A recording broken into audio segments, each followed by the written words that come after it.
Hello everyone, myself Dr. Sumit. I welcome you all in the first lecture of logarithm. सबसे पहले हम देखते हैं कि logarithm वास्तव में है क्या। स्कॉटलैंड के जॉन नेपियर द्वारा प्रतिपादित एक ऐसी गणितीय युक्ति है जिसके प्रयोग से गणनाओं को लघु या छोटा किया जा सकता है। इसके प्रयोग से गुणा और भाग जैसी जटिल प्रक्रियाओं को हम जोड़ और घटाने जैसी अपेक्षाकृत सरल प्रक्रियाओं में बदल सकते हैं। कैलकुलेटर के आने से पहले जो गणितीय जटिल गणनाएं थी उनको लघुगणक या लोगरिथम की सहायता से ही हल किया जाता था। तो जब बात लोगरिथम की आती है तो हम देखते हैं कि ये जॉन नेपियर के द्वारा प्रतिपादित एक टेक्निक है जिसकी डेफिनेशन की बात जब हम करते हैं तो हम इमेजिन करते हैं कि हमारे पास में ए एक्स और एन 3 पॉजिटिव रियल नंबर हैं, 3 वास्तविक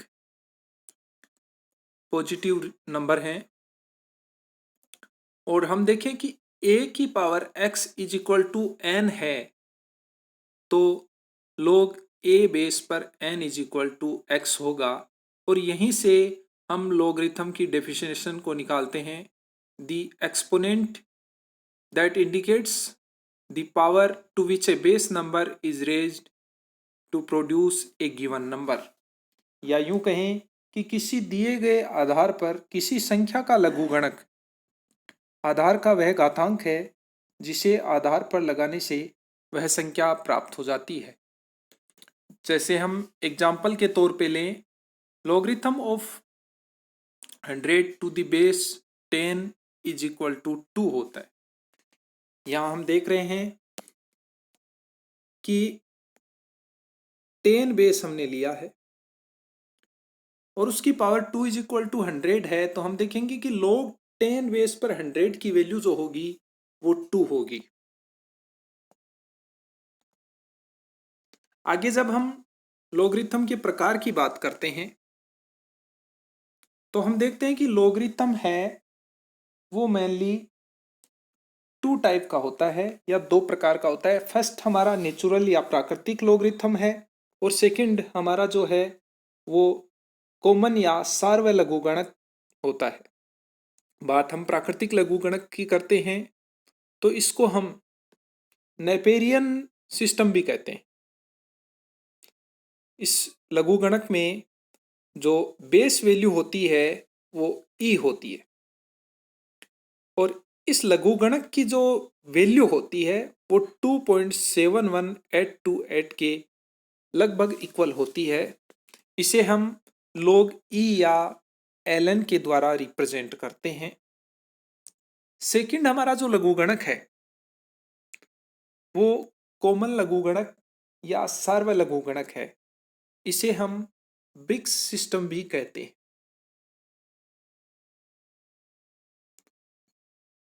सॉरी, जो सेकंड सिस्टम है उसे हम ब्रिक्स सिस्टम भी कहते हैं। और कॉमन लघुगणक में जो लघुगणक की बेस वैल्यू होती है वो ऑलवेज 10 होती है और इसे हम log 10 या जनरली केवल log के द्वारा भी रिप्रेजेंट करते हैं, जैसा आप यहाँ देख रहे हैं। अब जब हम नेचुरल लॉगरिथम और कॉमन लॉगरिथम के बीच में रिलेशन की बात करते हैं तो हम देखते हैं कि नेचुरल लॉगरिथम को जब हम कॉमन लॉगरिथम में चेंज करते हैं तो हम यहाँ देख रहे हैं log ई बेस पर x को जब हम log 10 बेस पर x में कन्वर्ट किया है तो हमने 2.303 से मल्टीप्लाई किया है, यानी ln is equal to log 2.303 log 10 base पर x या log x के इक्वल हमने यहाँ देखा है। नेक्स्ट हम जब बात करें लॉ ऑफ लॉगरिथम्स तो लॉगरिथम के सामान्यतया हम 6 लॉज की बात करते हैं या लघुगणक के हम 6 नियमों को सामान्यतया पढ़ते हैं। जो हमारा सामान्य स्तर है जिसमें हमारा केवल एक ही उद्देश्य होता है कि log की सहायता से हम कुछ गणनाओं को सरल करें। अदरवाइज log काफ़ी ब्रॉड एरिया है, लेकिन हमें यहाँ केवल इनके कुछ 6 नियमों को जनरल रूप में देखना है। तो फर्स्ट हमारा जो रूल है वो है लॉ ऑफ मल्टीप्लिकेशन।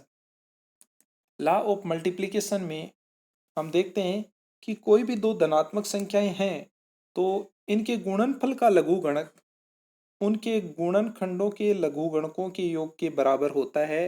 अर्थात log a बेस पर m इंटू एन है वो किसके इक्वल होगा?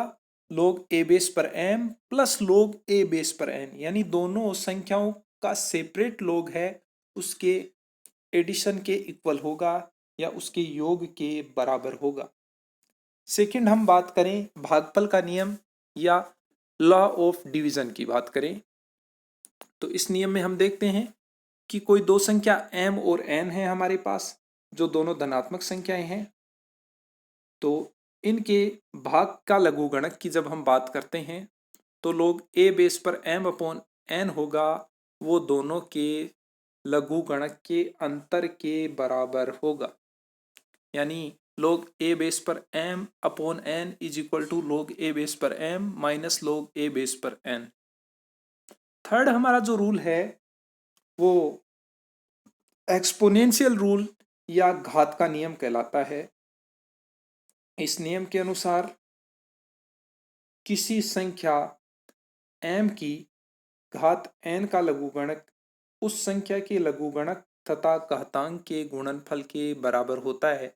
जैसा हम यहाँ देख रहे हैं log a बेस पर m की पावर n है, तो ये है इसका वैल्यू जो होगा वो n log a बेस पर m के इक्वल होगा, यानी घात है वो पहले आ गई है।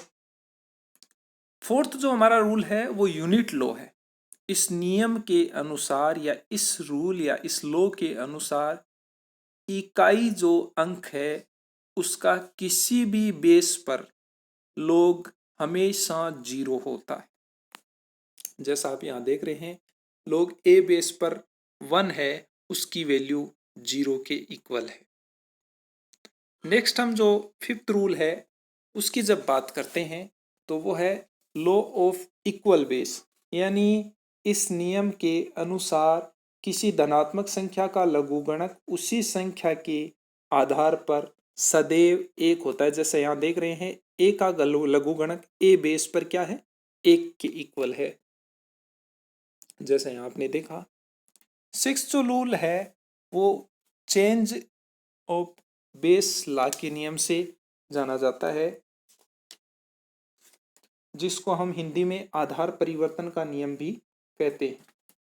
यहाँ आप देख रहे हैं कि हम log a बेस पर m की वैल्यू ज्ञात कर रहे हैं। तो हमने यहाँ देखा है कि log a बेस पर m का जो मान है वो किसके इक्वल है? log b बेस पर m into log a base पर b। इसको हम प्रूव करते हैं। तो प्रूव करने के लिए सबसे पहले हम सपोज करते हैं कि log b बेस पर m की वैल्यू x है। क्या है? x है। तो हम देखते हैं कि b बेस पर x इज इक्वल टू क्या होगा? m होगा, जैसा हमने पहले लघुगणक की डेफिनेशन में देखा था। इसी प्रकार हम मानते हैं कि log a बेस पर b की वैल्यू है वो y है। किसके इक्वल है? y के इक्वल है। तो हम देखेंगे कि a बेस पर y इज इक्वल टू क्या होगी? b होगी, जिसे हमने समीकरण 2 से डिनोट किया है। अब हम जो सेकंड समीकरण है जिसमें a बेस पर y या a की घात y is equal to b ली है, इस पूरी समीकरण का हम क्या करते हैं? पावर x लेते हैं। और यहाँ आप देख रहे हैं कि हमने पावर x लिया है, जिसके हिसाब से a की पावर y की power x is equal to b की पावर x है। या हम यूँ कह सकते हैं कि b की power x is equal to a की पावर x इंटू वाई होगी। यहाँ हम जैसा पीछे देख रहे हैं कि हमारे पास जो m है वो किसके इक्वल है? b की पावर x के इक्वल है, जैसा आप इस समीकरण में देख रहे हैं।